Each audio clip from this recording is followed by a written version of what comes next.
बहुत समय पहले की बात है। एक विशाल और पुराने बरगद के पेड़ पर कबूतरों का एक बड़ा झुंड रहता था।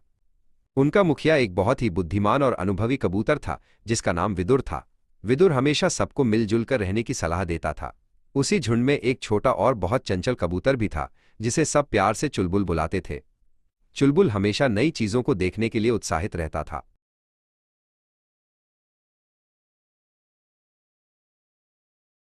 एक सुनहरी सुबह, जब सूरज की किरणें जंगल में धीरे धीरे फैल रही थीं, पूरा झुंड भोजन की तलाश में नीले आकाश में उड़ा। उड़ते उड़ते चुलबुल की तेज नजर नीचे जमीन पर पड़ी। वहां घास के बीच सुनहरे चावल के ढेर सारे दाने बिखरे हुए थे। देखो, वहां कितना सारा स्वादिष्ट खाना है। चुलबुल खुशी से चिल्लाया और तेजी से नीचे उतरने के लिए अपने पंख फड़फड़ाने लगा। विदुर ने उसे रोकने की कोशिश की, लेकिन चुलबुल बहुत उत्साहित था। विदुर को कुछ गड़बड़ लगी।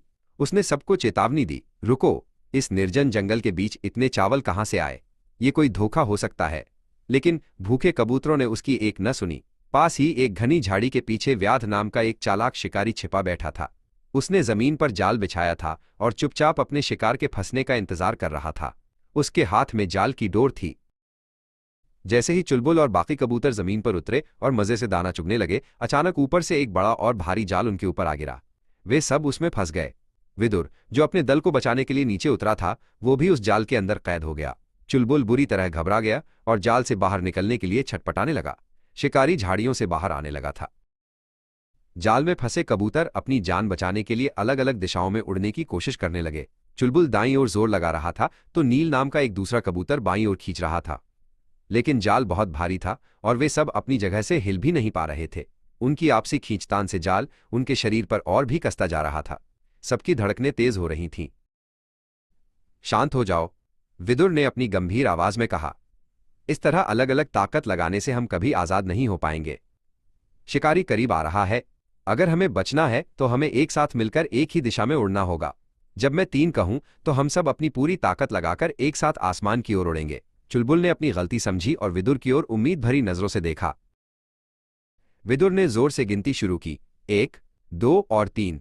जैसे ही उसने 3 पुकारा, चुलबुल, नील और बाकी सभी कबूतरों ने एक साथ तालमेल बिठाकर अपने पंख फड़फड़ाए। एक चमत्कार हुआ। वो भारी जाल जमीन से उखड़ गया और हवा में ऊपर उठने लगा।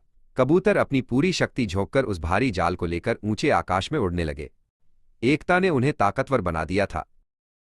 शिकारी व्याध झाड़ियों से बाहर दौड़कर आया और जो उसने देखा उस पर उसे यकीन नहीं हुआ। अरे, ये छोटे पंछी तो मेरा पूरा जाल ही लेकर उड़ गए। वो पागलों की तरह उनके पीछे जमीन पर भागा। वो चिल्ला रहा था और हाथ हिला रहा था, लेकिन कबूतर अब पेड़ों की ऊंचाई से भी ऊपर जा चुके थे।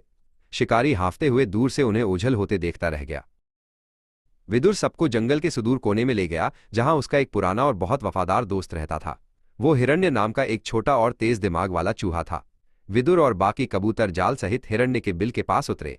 मेरे मित्र हिरण्य, हमें तुम्हारी मदद की जरूरत है, विदुर ने आवाज दी। हिरण्य अपने बिल से बाहर निकला और अपने दोस्त को जाल में फंसा देख दंग रह गया।